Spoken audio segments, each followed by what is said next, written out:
Mesdames et messieurs, bonjour. Merci de vous rejoindre à nous pour suivre l'actualité sécuritaire et politique de la RDC de ce jeudi 29 mai 2025. Voici d'abord le sommaire. À Walikale, la reprise des affrontements entre les rebelles de l'AFC M23 et les jeunes résistants Wazalendo depuis ce mercredi 25 mai.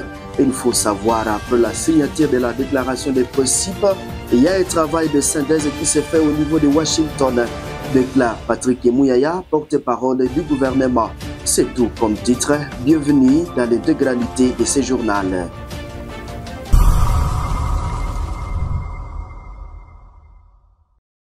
Mesdames et messieurs, commençons l'actualité sur la situation sécuritaire à l'est du pays. Il faut savoir que les combats ont repris ce mercredi matin entre les rebelles de l'AFC M23 et des jeunes résistants Wazalendo de la coalition des mouvements pour les changements CMC à Kalonge dans les territoires de Banamulema, groupement Kisimba. Là, c'est dans les territoires de Walikale, dans la province du Nord Kivu.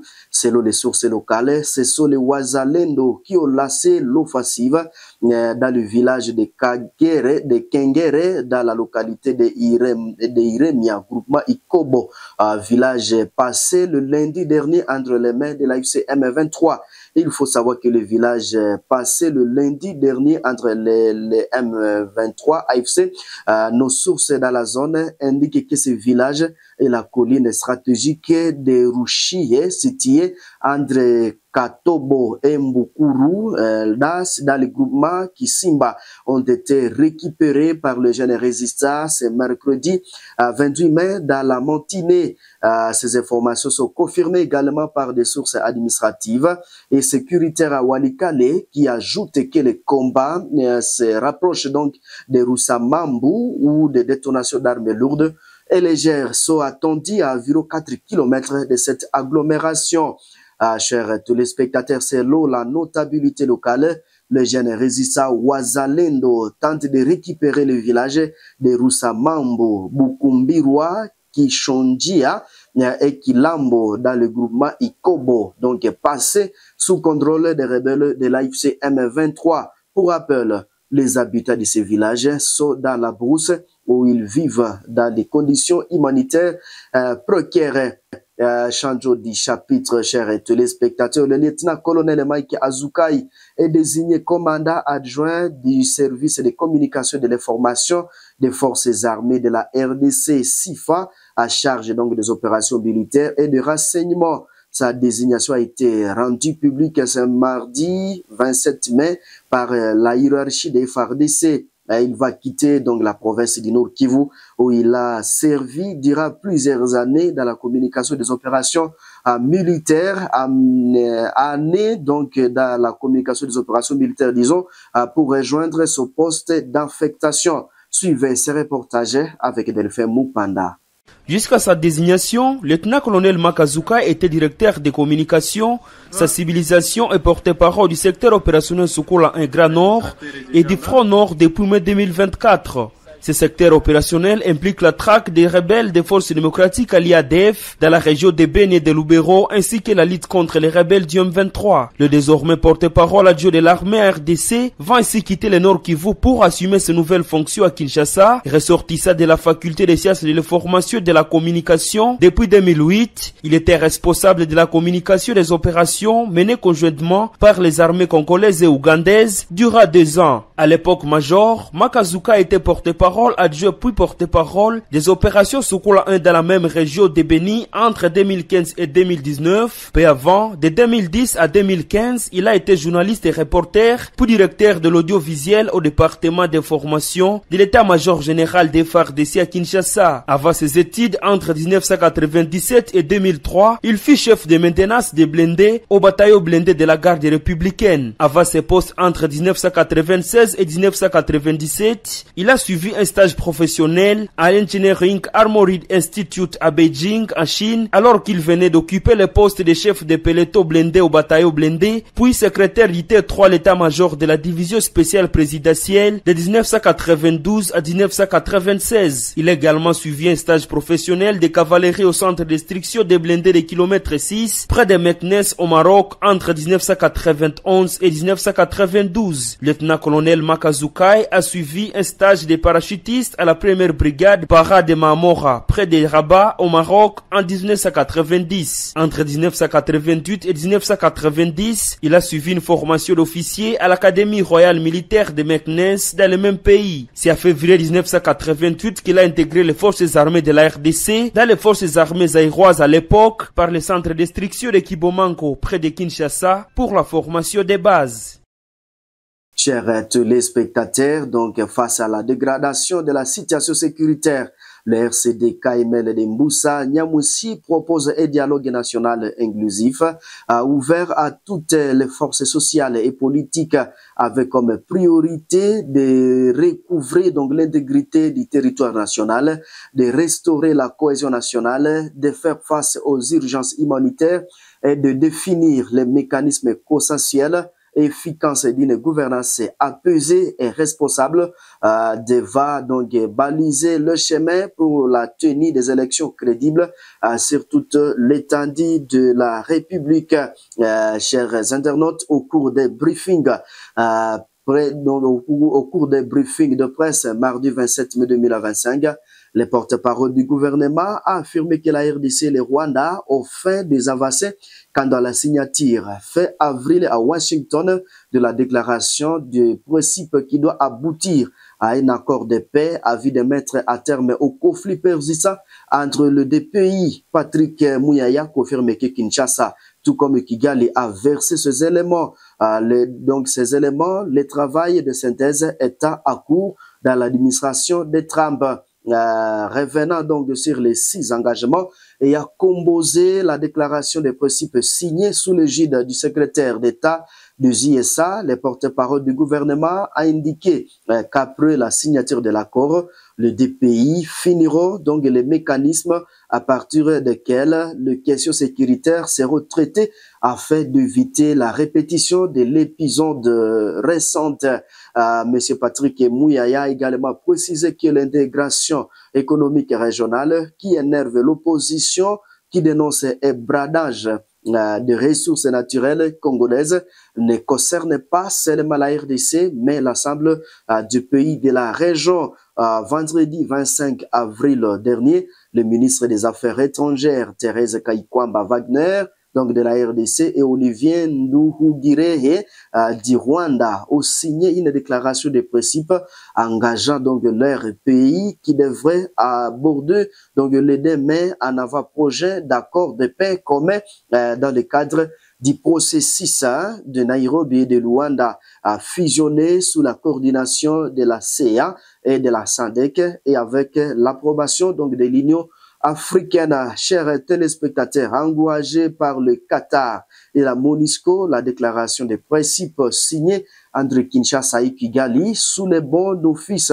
de l'administration de Trump s'articule autour de 6 engagements majeurs reconnaissant donc mutuel de la souveraineté et de l'intégrité territoriale, prise à compte des préoccupations sécuritaires, promotion de l'intégration économique régionale et facilitation du retour des personnes déplacées, soutien donc à la MONUSCO, élaboration d'un accord de paix. Chers internautes, les députés nationaux et sénateurs section congolaise de l'Assemblée parlementaire de la francophonie APDF réitère donc la position du gouvernement appelant donc au retrait des forces rwandaises du territoire congolais. Il a fait savoir à la mission des bons offices de l'Assemblée parlementaire de la francophonie APF à consultation des forces socio et politiques à Kinshasa dans le but de soutenir donc les efforts de paix dans l'est de la RDC et dans la région de Grand Lac.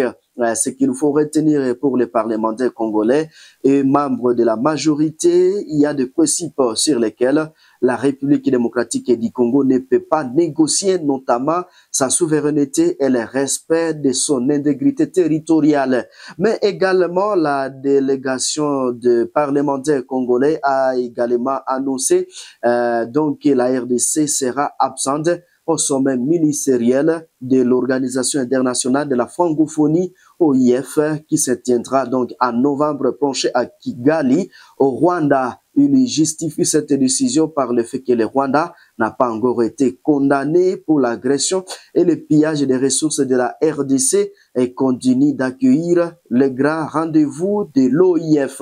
Chers téléspectateurs, il faut savoir que le consortium des organisations non gouvernementales de la défense des droits de l'homme à RDC, ONG DHRDC, do l'Human recrit et le panel des experts de la société civile a exprimé sa profonde préoccupation suite aux nouvelles vagues d'arrestation, disons, des hauts responsables militaires depuis jeudi 22 mai 2025.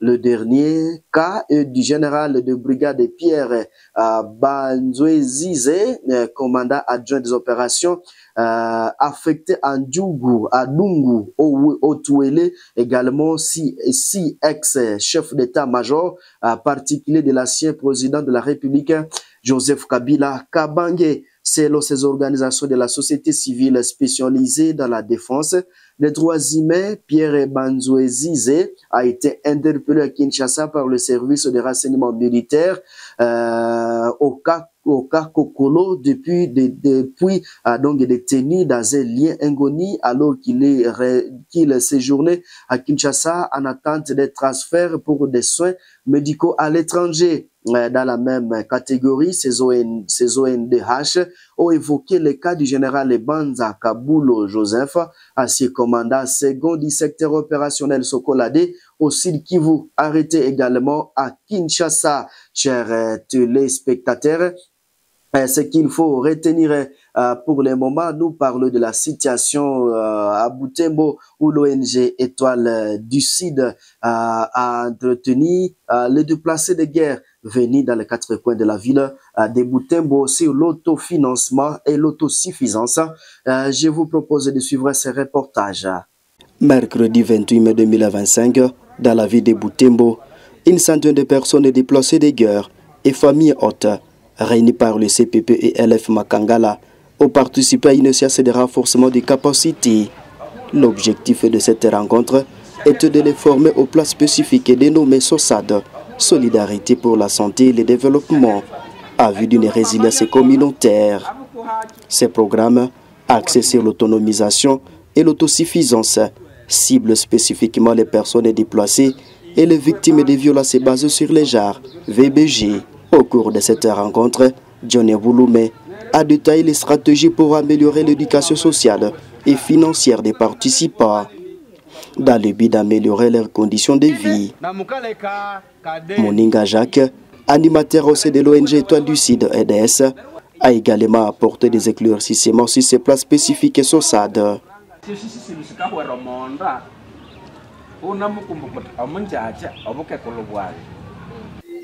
Nous avons réuni des hommes et des femmes, surtout des déplacés, pour que nous puissions les sensibiliser et vulgariser la stratégie sociale, qui est une stratégie qui permet l'autonomisation, qui permet que les déplacés ne se dépendent plus de leur famille d'accueil, mais qu'eux-mêmes soient capables de créer de l'emploi et des revenus à travers de petites choses, de petites sommes qu'ils perçoivent et qu'ils ont auprès d'eux. Le message que nous voulons lancer, nous voulons demander à toute personne qui a cette bonne volonté de venir nous rejoindre parce que c'est une solidarité. Seul, on ne peut rien, mais ensemble avec les autres, nous allons réaliser de grandes choses à travers de petites choses, à travers des petits revenus que nous avons. Parce que la SOSAD est une stratégie pour laquelle on doit apprendre à vivre ensemble et aussi à aider celui qui est à côté de soi par le minimum qu'on a toujours dans sa vie. À l'issue de cette rencontre, les participants ont volontairement adhéré à la stratégie SOSAD et un comité de suivi et de vulgarisation a été mis en place. L'ONG Étoile du Sud et EDS poursuit activement ces campagnes de sensibilisation à travers la ville de Butembo, territoire de Beni et Lubero et la ville de Beni. Dans le cadre de ce projet par respect, projet d'appui et de renforcement de l'empowerment populaire pour la santé et la paix. Chers téléspectateurs, nous mettons un point final sur ces actualités de ce jeudi 29 mai 2025. Si c'est la première fois de nous suivre, n'hésitez pas de vous abonner, surtout aimer et partager la publication. Au revoir.